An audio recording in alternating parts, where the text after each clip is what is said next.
Bismillahirrahmanirrahim. Dear student, Assalamu alaikum.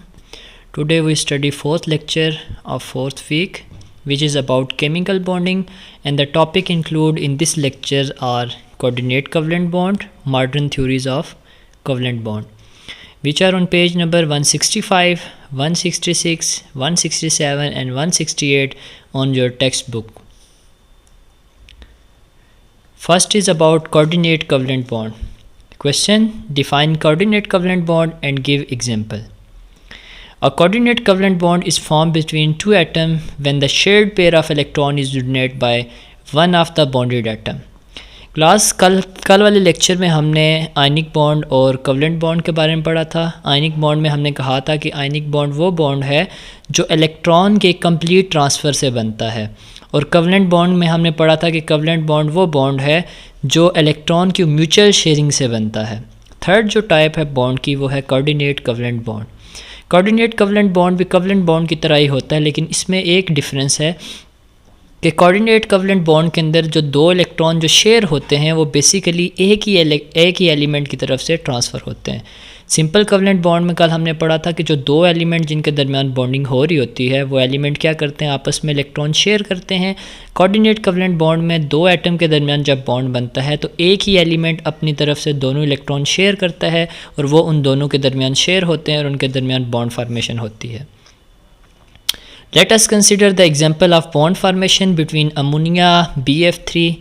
Ammonia has three covalent bond and there is a lone pair of electron on nitrogen atom.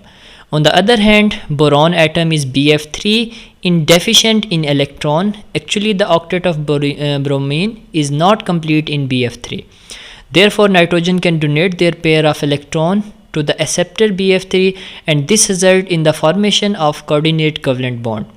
Basically coordinate covalent bond की जो example है वो हम देखते हैं reaction between ammonia and BF3। Ammonia आपको पता है जैसा कि नाइट्रोजन ग्रुप 5 से होता है, लास्ट शेल में 5 इलेक्ट्रॉन होते हैं, तो ये 3 इलेक्ट्रॉन शेयर करता है हाइड्रोजन के साथ और 2 इलेक्ट्रॉन इसके पास in the form of lone pair मौजूद होते हैं। BF3 ग्रुप 3 से है, इसके लास्ट शेल में 3 इलेक्ट्रॉन है और तीनों इलेक्ट्रॉन इसने 3 फ्लोरीन के साथ शेयर किए होते हैं, लेकिन फिर भी इसका जो ऑक्टेट होता है, इसका लास्ट शेल जो होता है वो कंप्लीट नहीं होता। तो BF3 और अमोनिया को जब हम मिक्स करते हैं तो BF3 क्या करता है, अमोनिया से नाइट्रोजन से लॉन पेयर जो है वो एक्सेप्ट करता है और इन दोनों के दरमियान कोऑर्डिनेट कवलेंट बॉन्ड फॉर्म होता है। The complex so produced in overall neutral and charge are indicated on nitrogen and bromine atom. In some of the compound after the formation of coordinate covalent bond, the distinction between covalent bond and coordinate bond vanishes. Basically क्या होता है कि ये जो covalent bond या coordinate covalent bond होता है ये overall neutral होते हैं। जब भी हमारे पास coordinate covalent bond होता है तो overall जो complex होता है वो न्यूट्रल होता है, क्योंकि ओवरऑल बेसिकली क्या होता है कि जब एक चीज़ लॉन पे डोनेट कर रही है तो उस पर पॉजिटिव चार्ज आता है और जो इलेक्ट्रॉन ले रही होती है उस पर नेगेटिव चार्ज आता है, तो ओवरऑल उन दोनों का जो चार्ज होता है वो ज़ीरो हो जाता है और ओवरऑल कम्प्लेक्स जो होता है वो न्यूट्रल हो जाता है। यहाँ पे आप देखें अमोनिया में क्या होता है, नाइट्रोजन के पास लॉन पेयर होते हैं तो ये अपने लॉन पेयर ट्रांसफ़र करता है ब्रोमीन की तरफ, तो ये जो कम्प्लेक्स फार्मेशन होती है इसमें देखें नाइट्रोजन पे पॉजिटिव चार्ज और ब्रोमीन पे नेगेटिव चार्ज आ जाता है और ओवरऑल ये कम्प्लेक्स न्यूट्रल हो जाता है। Water donate its electron pair to proton ion H positive ion to give hydronium ion H3O positive को हम hydronium ion भी बोलते हैं। All the 3 bond between oxygen and hydrogen have equal status. Every bond in 33% coordinate covalent and 66% covalent. Similarly अगर हम water की और H positive की बात करें तो H पॉजिटिव क्योंकि इलेक्ट्रॉन डेफिशिएंट होता है, आपको पता है हाइड्रोजन के पास सिर्फ एक ही इलेक्ट्रॉन होता है, जब वो अपना इलेक्ट्रॉन ट्रांसफ़र कर देता है, अपना इलेक्ट्रॉन लॉस कर देता है तो उस पर पॉजिटिव चार्ज आ जाता है। वाटर में ऑक्सीजन के पास 2 लॉन पेयर होते हैं, तो जब ये अपना लॉन पेयर ट्रांसफ़र करता है उस प्रोटॉन की तरफ तो ये बेसिकली इनके दरमियान कोऑर्डिनेट कवलेंट बॉन्ड बनता है। तो ये आपके पास 2 एग्जांपल हैं कोऑर्डिनेट कवलेंट बॉन्ड की। फर्स्ट है formation between ammonia and BF3 and number 2 water and proton. Next question, right limitation of Lewis model. अच्छा, ये जो हमने 3 टाइप्स पढ़ी थी बॉन्ड की, आयनिक, कोऑर्डिनेट कवलेंट बॉन्ड और कवलेंट बॉन्ड के, बेसिकली लिविस मॉडल में लिविस ने जो दिए थे इनको हम लिविस मॉडल के अंदर स्टडी करते हैं। तो अब इनकी कुछ लिमिटेशंस हैं, तो वो लिमिटेशंस क्या हैं? Classical Lewis model does explain that how atoms are bonded to one another. It also tells how the electron pair are shared between the bonded atom. But a logical question arises. Basically ये जो Lewis model अभी तक हमने पढ़ा है, इसमें हमने ये पढ़ा है कि एटम एक दूसरे से कैसे बॉन्ड बनाते हैं और कैसे उनका इलेक्ट्रॉन पेयर जो है वो बॉन्डेड एटम के दरमियान शेयर होता है। लेकिन क्वेश्चन क्या अराइजेज होता है कि are these explanation just enough to justify the diversified world of the molecule and how do the electron avoid each other in spite of their repulsion। लेकिन वो ये कह रहा है कि क्वेश्चन ये राइजेज होता है कि क्या ये इलेक्ट्रॉन जो है वो मालिक्यूल के अंदर किस तरीके से ख़ुद को एडजस्ट करते हैं, क्योंकि आपको पता है एक ही मालिक्यूल के अंदर नंबर ऑफ़ एलिमेंट्स हैं और नंबर ऑफ़ एलिमेंट्स हैं तो उनके अंदर इलेक्ट्रॉन भी मौजूद हैं। तो किस तरीके से इलेक्ट्रॉन जो है वो एक दूसरे के दरमियान ये जो रिपल्जन होती है इसको कम से कम करते हैं, अवॉइड करते हैं ताकि वो मालिक्यूल के अंदर एग्जिस्ट कर सकें। तो इस चीज़ को लिविस मॉडल जो है वो एक्सप्लेन नहीं करता। लिविस मॉडल जस्ट हमें ये बताता है कि जो दो एलिमेंट के दरमियान बॉन्ड फॉर्मेशन हो रही है वो कैसे हो रही है। तो the answer simply lies in fact that the Lewis model seem to be an over simplification. Shapes of molecule are very important because many physical and chemical property depend upon 3-dimensional arrangement of their atom. तो इसलिए फिर molecule की physical और chemical property को study करने के लिए उनकी 3 डायमेंशन जो अरेंजमेंट है उनको देखने के लिए हम लिविस मॉडल को यानी ionic covalent and coordinate covalent bond को यूज़ नहीं कर सकते। तो ये बेसिकली लिमिटेशन है लिविस मॉडल की। Next question, write the basic assumption of VSEPR theory. तो फिर लिविस मॉडल के बाद न्यू जो थी वो क्लासिकल थ्योरीज़ पेश की गई थी, न्यू थ्योरीज़ पेश की गई थी जिसमें वेस्पर थ्योरी है, वीबीटी है, एमओटी है और इसी के अंदर हाइब्रिडाइजेशन का कंसेप्ट है। तो आज हम सबसे पहले स्टार्ट करेंगे वेस्पर थ्योरी। अब वेस्पर थ्योरी का बेसिक एग्जम्पशन क्या है? The valence electron pair mean loan pair and the bond pair. अच्छा क्लास, सबसे पहले ये समझ लें कि what is loan pair and bond pair. जब भी हम किसी भी एलिमेंट की बात करते हैं, उसके लास्ट शेल में इलेक्ट्रॉन की बात करते हैं, तो वो अपने सारे इलेक्ट्रॉन जो है वो बॉन्ड फार्मेशन के लिए यूज़ नहीं करता। फॉर एग्जांपल अगर हम वाटर की ही एग्जांपल लेते हैं तो वाटर के एग्जांपल में हाइड्रोजन और ऑक्सीजन के दरमियान बॉन्ड फार्मेशन होती है। तो ऑक्सीजन के लास्ट शेल में 6 इलेक्ट्रॉन हैं। अब वो उन 6 इलेक्ट्रॉन में से सिर्फ 2 इलेक्ट्रॉन यूज़ करता है। एक इलेक्ट्रॉन एक हाइड्रोजन के साथ बॉन्ड फार्मेशन के लिए और दूसरा इलेक्ट्रॉन दूसरे हाइड्रोजन के साथ बॉन्ड फार्मेशन के लिए। तो अब ये जो 2 इलेक्ट्रॉन इसने बॉन्ड फार्मेशन के लिए यूज़ किए हैं इनको हम बोलते हैं बॉन्ड पेयर। अब जो बाकी इसके पास 4 इलेक्ट्रॉन रह जाते हैं वो 2 इलेक्ट्रॉन की फॉर्म में वो वहाँ पर रहते हैं, इनको हम बोलते हैं लोन पेयर। पेयर का मतलब है 2।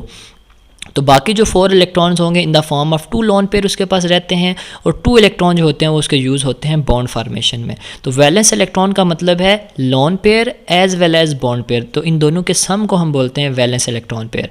तो the valence electron pair are arrange around the central atom to remain at a maximum distance apart to keep repulsion at minimum. तो बेसिकली वेस्पर थ्योरी इस एजम्पशन पे जो है बनाएगी कि जब भी हम किसी भी मॉलिक्यूल में लोन पेयर और बॉन्ड पेयर को देखते हैं तो फिर हम ये देखते हैं कि लोन पेयर और बॉन्ड पेयर के दरमियान ऐसी अरेंजमेंट होती है कि उनके दरमियान जो रिपल्जन हो कम से कम हो। तो जब वो मिनिमम रिपल्जन जब उनके दरमियान होती है तो वो जो उनकी पोजीशन होती है वो फिर उनकी फ़िक्स पोजीशन बन जाती है, जिसकी वजह से वो कंपाउंड वो स्पेसिफिक ज्योमेट्री या स्पेसिफिक शेप जो है वो शो करता है।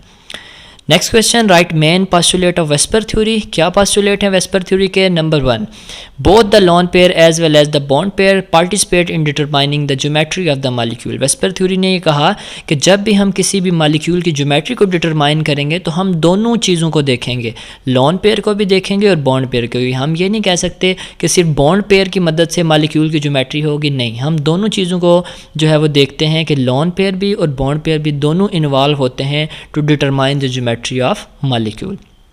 Number 2, the electron pair are arranged around the central polyvalent atom so as the remain at a maximum distance apart to avoid repulsion. Basically ये जो electrons pair होते हैं ये क्या करते हैं, ये जो भी central atom होता है उसके around खुद को ऐसे जो है वो arrange करते हैं कि इनके दरमियान जो repulsion हो वो कम से कम हो और इनके दरमियान जो डिस्टेंस हो मैक्सिमम हो। यानी ये इनके दरमियान डिस्टेंस ऐसा होना चाहिए कि उनके दरमियान रिपल्जन जो है वो कम से कम हो। अच्छा, नेक्स्ट पॉइंट क्या है? Next point, the electron pair of lone pair occupy more space than bond pair. अच्छा, अगर हम बात करें ना इलेक्ट्रॉन पेयर की और लोन पेयर की कि कौन ज़्यादा डिस्टेंस कौन ज़्यादा स्पेस ऑक्यूपाई करता है, तो लोन पेयर जो है वो ज़्यादा स्पेस ऑक्यूपाई करते हैं as compare to bond pair. And fourth point, the 2 electron pair of a double bond and 3 electron pair of a triple bond contain a higher electronic charge density, therefore they occupy more space than 1 electron pair of a single bond but behave like single electron pair in determining the geometry of the molecule। अब वो कह रहा है कि अगर for example आपके पास 2 electron pair हैं जिसके अंदर डबल बॉन्ड भी है, या 3 इलेक्ट्रॉन पेयर हैं जिसमें ट्रिपल बॉन्ड है, और फॉर एग्जांपल हमारे पास उसमें लोन पेयर भी आ जाते हैं, तो लोन पेयर जो है वो बहुत ज़्यादा स्पेस ऑक्यूपाई करते हैं as compare to single bond pair. लेकिन जब भी हमारे पास एक से ज़्यादा बॉन्ड पेयर हैं और उसके अंदर सिर्फ एक लोन पेयर आता है, तो वो लोन पेयर बिहेव करता है एज आ बॉन्ड पेयर। हम उसको ऐसे ही ट्रीट करते हैं जैसे एक बॉन्ड पेयर को ट्रीट करते हैं। तो this is because they tend to occupy the same region between the 2 nuclei like a single bond. तो इसीलिए लोन पेयर को भी हम ऐसे ही देखते हैं जैसे हमारे पास बॉन्ड पेयर बनते हैं 2 न्यूक्लाई के दरमियान, तो वैसे ही फिर हम उसको भी स्टडी करते हैं। Next question, write the order of repulsion between bond pair and lone pair. Basically VSEPR theory ने हमें ये बताया कि जब भी किसी भी मॉलिक्यूल की कोई ज्योमेट्री या कोई शेप बनती है तो उसके पीछे क्या लॉजिक होती है कि ये जो बॉन्ड पेयर और लोन पेयर होते हैं वो एक दूसरे को रिपेल कर रहे होते हैं। तो जब इनके दरमियान रिपल्जन होती है तो ये एक दूसरे से जो है वो दूर जाते हैं। तो एक ख़ास डिस्टेंस पे, एक मैक्सिमम डिस्टेंस पे जब उनके दरमियान रिपल्जन जो है वो मिनिमम हो जाती है तो वो एक अपनी पोजीशन ऑक्यूपाई कर लेते हैं और वहाँ से हम उस मॉलिक्यूल की ज्योमेट्री को बताते हैं। तो अब ये रिपल्जन का ऑर्डर कैसे होता है कि अब bonding electron pair is attracted by both nuclei of atom while non bonding by only 1 nucleus. Because a lone pair experience less nuclear attraction, its electronic charge is spread out more in space than that of our bonding pair। Basically ये जो bonding electron होता है ये आपको पता है 2 element के दरमियान। फॉर एग्जांपल अगर हम वाटर की बात करें तो ऑक्सीजन के जो बॉन्डिंग इलेक्ट्रॉन है वो एक इलेक्ट्रॉन ऑक्सीजन का है और एक हाइड्रोजन का। तो ये बॉन्डिंग इलेक्ट्रॉन जो होते हैं वो 2 एटम्स के दरमियान होते हैं। लेकिन ये जो लोन पेयर्स होते हैं ये बेसिकली सिंगल जो है वो न्यूक्लाई के होते हैं, सिंगल एलिमेंट के होते हैं, इसलिए इनके ऊपर जो न्यूक्लियर अट्रैक्शन होती है वो भी कम होती है। तो as a result the non bonding electron pair exert greater repulsion force on bonding electron pair and thus tend to compress the bond pair. तो इसकी वजह से जो लोन पेयर की रिपल्जन होती है वो ज़्यादा होती है as compare to bond pair. तो ये आपको पता होना चाहिए कि लोन पेयर की रिपल्जन क्यों ज़्यादा होती है as compare to bond pair, क्योंकि लोन पेयर जो होते हैं वो सिंगल न्यूक्लाई के होते हैं और इनके ऊपर जो न्यूक्लियर अट्रैक्शन होती है वो भी कम होती है और इनके ऊपर जो इलेक्ट्रॉनिक चार्ज होता है वो भी बहुत ज़्यादा होता है, जिसकी वजह से इनकी रिपल्जन ज़्यादा होती है। The magnitude of repulsion between electron pair in a given molecule decrease in following order। सबसे ज़्यादा रिपल्जन होती है लोन पेयर के दरमियान, फिर लोन पेयर और बॉन्ड पेयर के दरमियान, और सबसे कम रिपल्जन होती है बॉन्ड पेयर और बॉन्ड पेयर के दरमियान। तो ये ऑर्डर आपको पता होना चाहिए कि अगर किसी भी मॉलिक्यूल में 2 लोन पेयर हैं तो उसमें रिपल्जन सबसे ज़्यादा होगी। अगर लोन पेयर और बॉन्ड पेयर हैं तो उनकी repulsion as compare to lone pair कम होगी, और अगर सारे बॉन्ड पेयर हैं तो उनकी रिपल्जन सबसे कम होगी।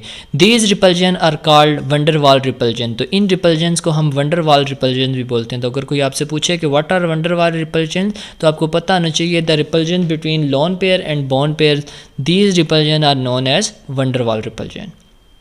Right the shape of molecule according to VSEPR theory. तो बेसिकली आज हम सिर्फ ये टेबल स्टडी करेंगे, इंशाल्लाह कल के लेक्चर में हम इनकी एग्जांपल जो है वो सॉल्व करेंगे।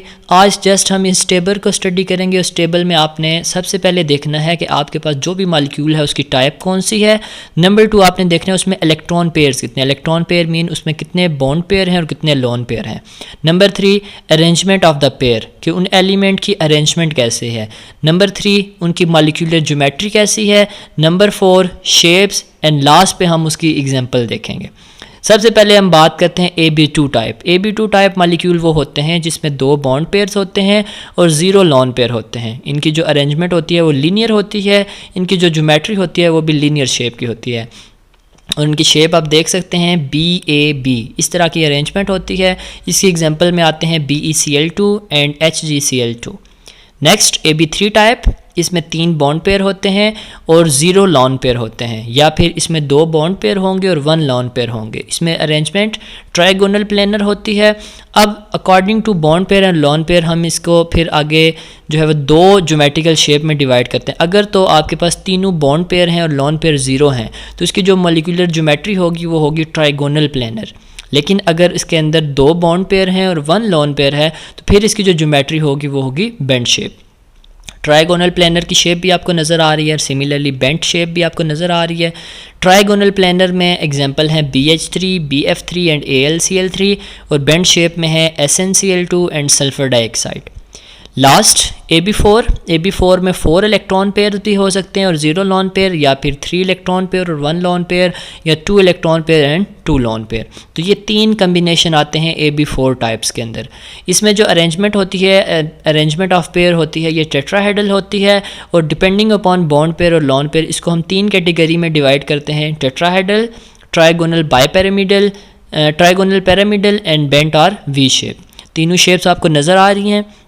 जो सबसे पहली है टेट्राहेड्रल, इसमें आती है CH4, SiCl2, SiCl4, CCl4, BF4। अच्छा, ये जो BF4 है इसमें जो है वो इसके ऊपर नेगेटिव चार्ज आएगा, ammonia NH4 positive and SO4 -2। Similarly trigonal pyramidal की NH3, NF3 एंड PH3, और लास्ट जो है बेंट शेप, इसमें आती है वाटर और H2S की एग्जांपल। आज जस्ट आपने इस टेबल को याद करना है और लिख लेना है। नेक्स्ट इंशाल्लाह कल वाले लेक्चर में हम इन तमाम टाइप्स की एग्जांपल को रीड करेंगे। Homework: as a homework you have to write the answer of all question include in this lecture. तो आप सब ने क्या करना है कि ये जितने हमने क्वेश्चन इस लेक्चर के अंदर स्टडी किए हैं आपने शीट्स पे लिख लेने हैं। इंशाल्लाह कल हम वेस्पर की जो है वो एग्जांपल जो है वो सॉल्व करेंगे। ओके क्लास, अल्लाह हाफिज़।